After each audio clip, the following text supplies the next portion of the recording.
Okay, so we need customer-centric testing, and we are very much aware about how much customer-centric testing is important, how the test methodologies need to be for the real as well as in the simulated environment. So the next presentation that we are going to have is on the real-time Wi-Fi testing, which is going to provide us immediate stability and behavioral insights. Please welcome Sashank for the next presentation. Good afternoon, everyone. So my name is Sashank, and I have been working in Wi-Fi for almost 19 plus years. Okay, so I think after seeing the video of your 5 years, right? That's exactly what I have gone through from last 19 years across multiple startups, and that's the reason I think I'm here. Why Sitarama has invited for this presentation. So what I've seen, all the presentations, you guys are doing very good job. Okay? Only point missing is network. You're only focusing on the Wi-Fi part. As Bhuvanesh clearly stated, any problem in the customer network, they say it is because of Wi-Fi. Not because of any switch, not because of any router. So we start debugging Wi-Fi, debugging the network more than the Wi-Fi issues. And that's how we learned all L2, L3 protocols. So I was a purely Wi-Fi engineer, and over second or third year, I started learning my L2, L3. Now I can tell all the protocols of the networking stack. That's how the debug has helped us. We are forced to learn things, and we evolve ourselves, right? So that's one point I'm trying to focus. So that's why I captioned it as customer-centric Wi-Fi testing, because what you guys have demoed is purely Wi-Fi, but not every problem is because of the Wi-Fi. So what happens in a real-time deployment? I'm going to give certain examples. I'm not going to cover every issue that we get in the field, but what are the generic issues that we get in field, and what have we identified, and how did we solve those issues from the field, right? So if you see, I think most of the testing you have done this, okay? You will see similar names here also, but there is a difference in the issue that customer sees and the solution that that is being provided. Because solution is not purely Wi-Fi intent, solution is mostly the network intent based solutions. Okay? Why we are stressing this is, why I am stressing this for you guys, right? We have spent nights to debug customer networks rather than Wi-Fi issues, right? So the scope of your testing has to increase beyond Wi-Fi so that you really are simulating customers' setups. Again, when I say really, it's not, no one can create 100% customer replication. But you can achieve that maybe 60 to 70% by understanding the customer network. So how did we understand the customer network? Throughout days, we used to sit, we used to take packet captures, we used to collect what kind of clients are coming and connecting. Are those IoT devices, are those security devices, TVs, what kind of TVs, what is the kind of wireless packets, what is the kind of wired packets that are coming in. Then we understand the complete analysis of packets, and then try to understand and root cause the issue. Okay? So when a customer comes, okay, I'm having this problem, please fix it. I cannot give 10 solutions to him. He will kick us out. As simple as that. We lose our customer. So better give a solution that you really understand and you have RCA'd it. You have root cause analysis it, and then you are giving it. Okay? So, right. So what does customer really want? Anyone? What does the customer really want from your Wi-Fi? Sorry? Exactly. Simple connection, user experience. No one wants performance. Hardly 20 Mbps to 30 Mbps on an average.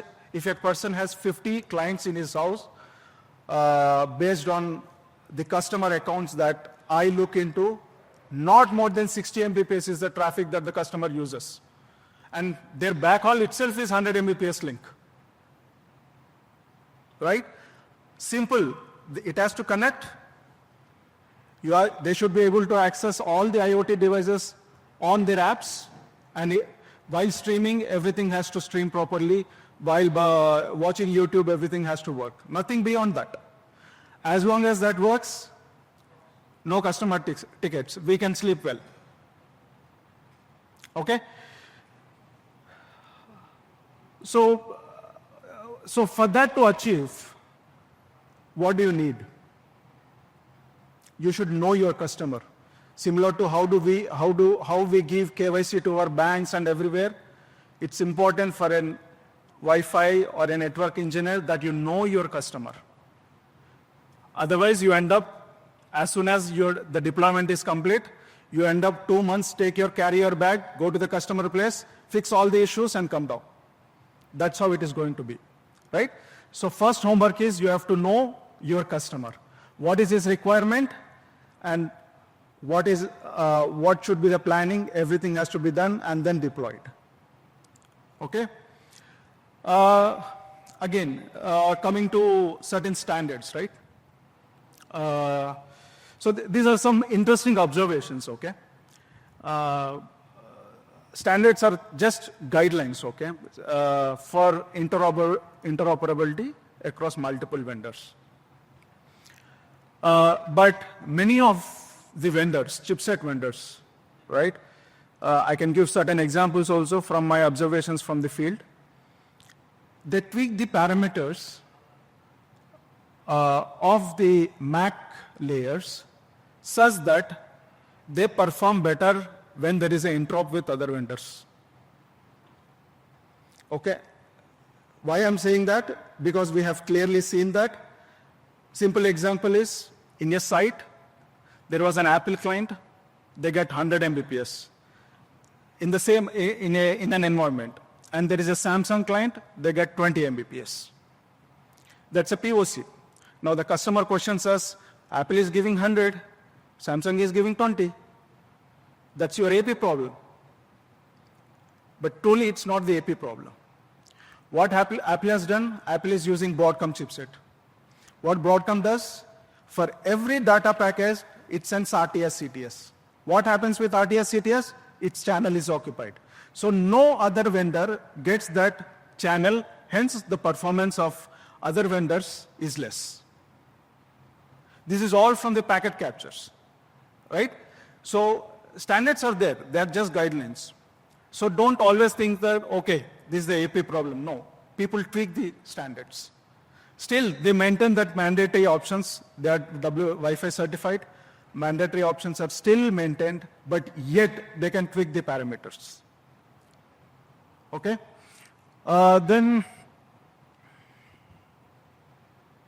Okay. So this slide gives you certain categories of client connectivity issues that we have, I would say, over all these years, right? I've seen. So I'm highlighting only few of them.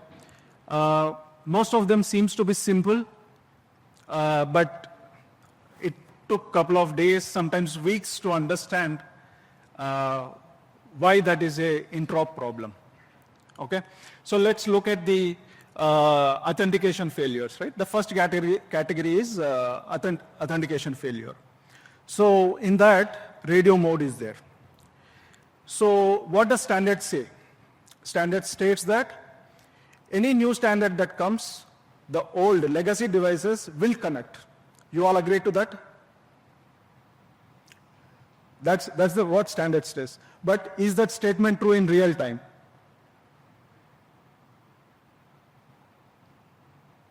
Has anyone faced intro problems? Right? That statement, I wouldn't say 100% false, but that statement isn't true. Okay?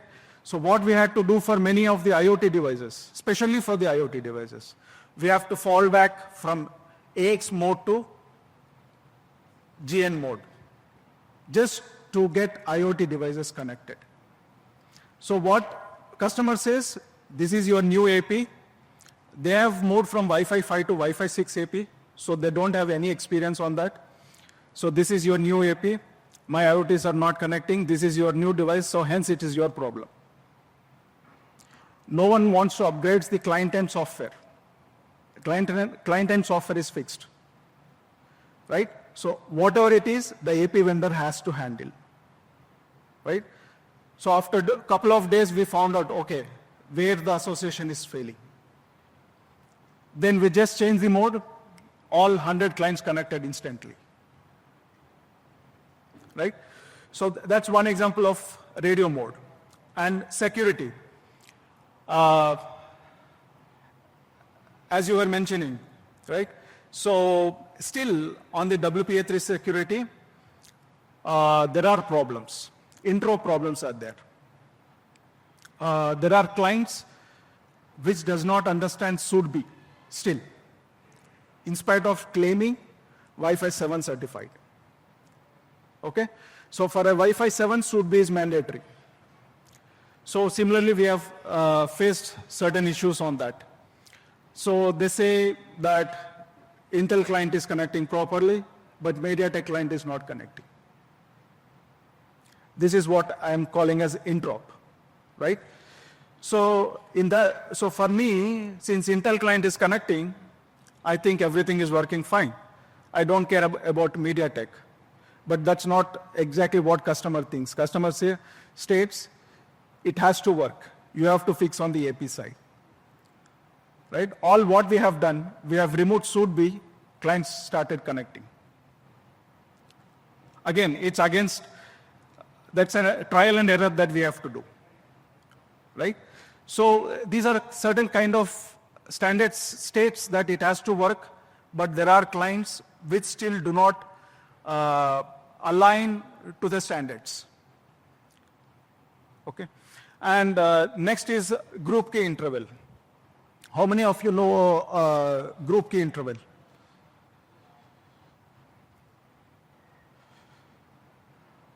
So where we, for every certain duration of time, we renew the multicast key of an AP, right? So what happens with certain clients?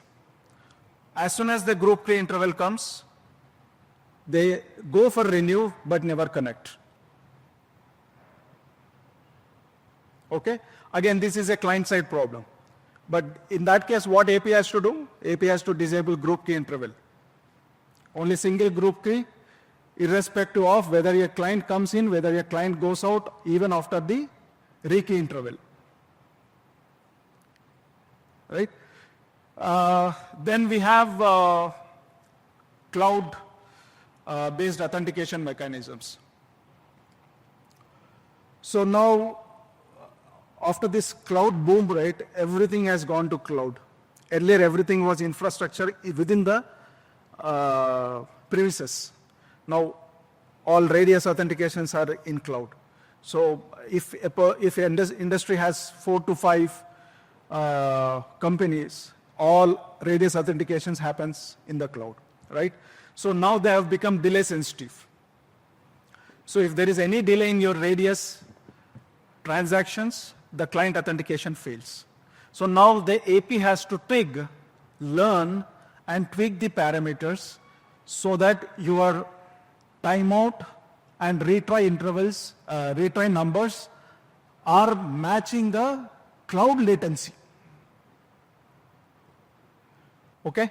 So this is another kind of issue that we have seen. Then typical interoperability issues, right? So how many of you know GTK per VLAN feature in a Qualcomm? So most of you are using Qualcomm chipset, right?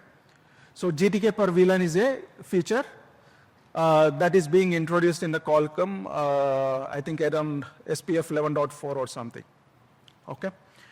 So what it does? So per VLAN, it maintains a unique key. So that current technology, what happens is within single SSID, you can have, I think someone mentioned about MPSK, right? So each client can have different VLANs in the same SSID profile, right? So what happens? Now we should not send a multicast packet from one VLAN to another VLAN. Hence this GTK per VLAN is being introduced. Now what happens when we enable that? Does every client connect when that is enabled? So what we have seen is, again, the IoTs are the troublemakers here. As soon as that is enabled, most of the IoTs does not work. And IoTs mostly work on the multicast traffic, right? So there are very good features on the Wi-Fi, but we are forced to disable so that IoTs work in that environment. And again, there is gaming consoles. I think one of you were mentioning about that headset, right? So there are certain headsets, auto RF is a feature, right? So what happens based on the vicinity, neighbor information and client information, the DUT adjusts the channel and the power to ensure that it's not overlapping with the adjacent APs, right?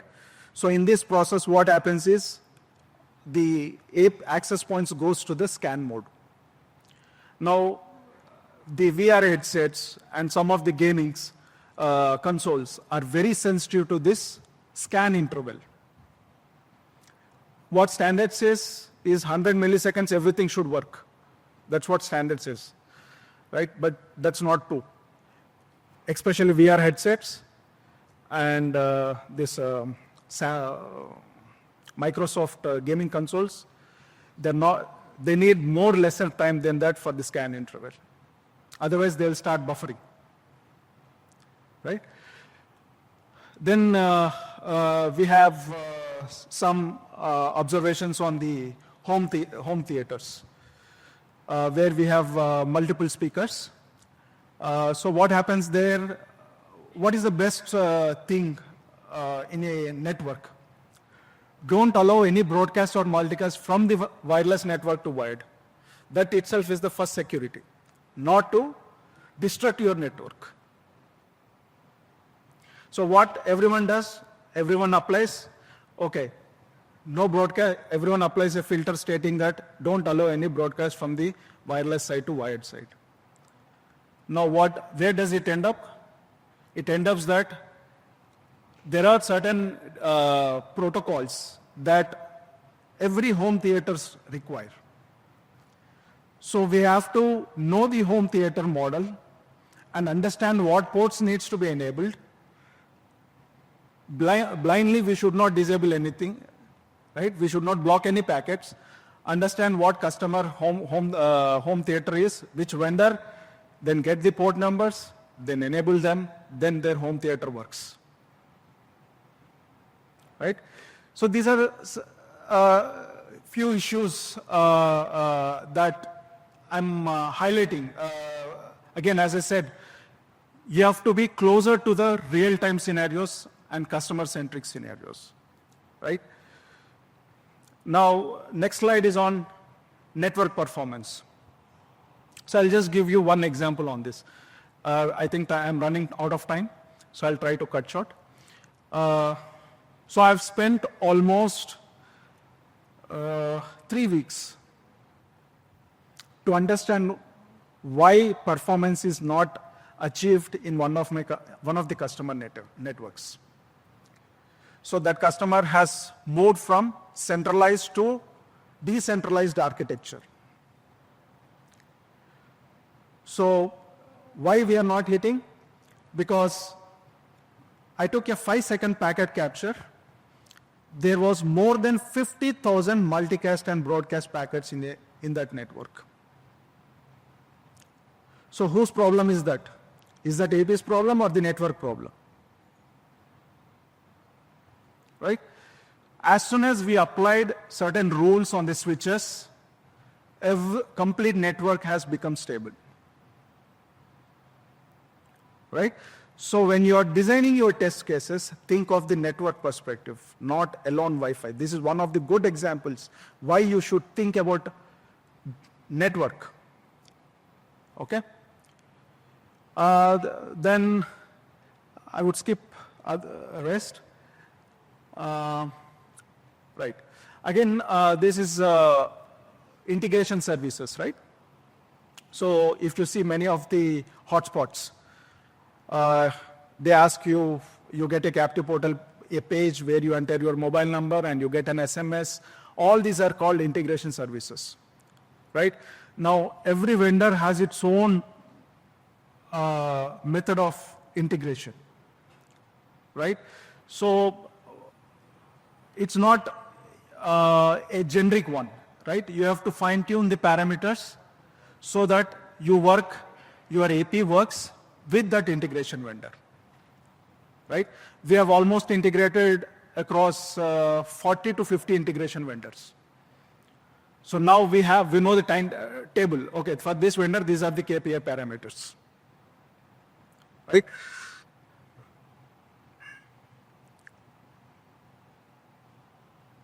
Okay. Then let's move to the last slide. So network is other thing. Other KPI parameter is the stability. Okay, most of us in labs test AP hardly maximum a month. With that too, in a controlled environment, right? We don't hit any issues. As soon as it's in the customer place, we see lot of process restarts, lot of firmware target assets, lots of kernel panics, lots of client disconnections after 1 month, right? So why? There are two parameters for that. One, we are not replicating the customer network in-house.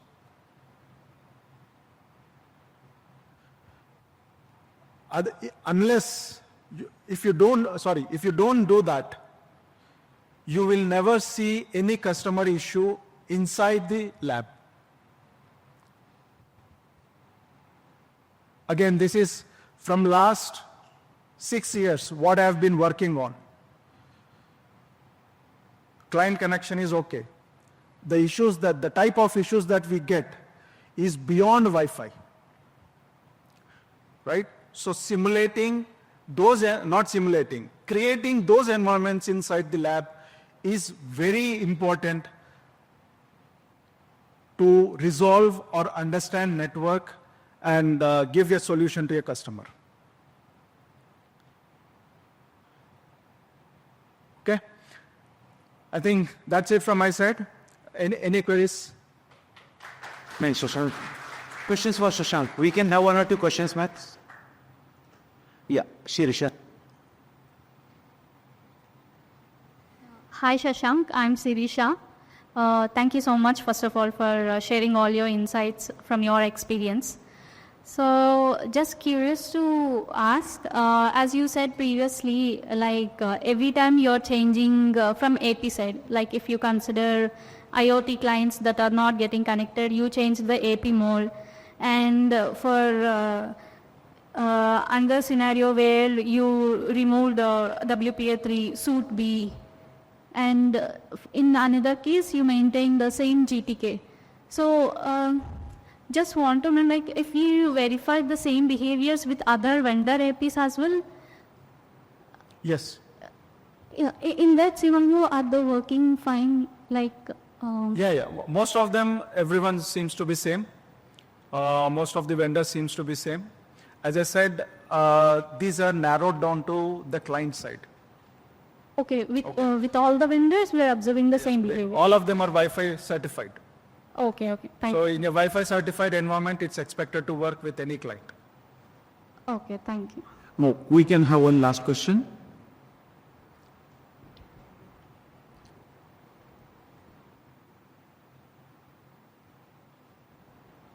Yeah, thank you, Sashank. So, I would like to understand, like, as you have seen in different environments, the issues and all, how do you actually break down them to know the root cause? Yeah, that's a good question.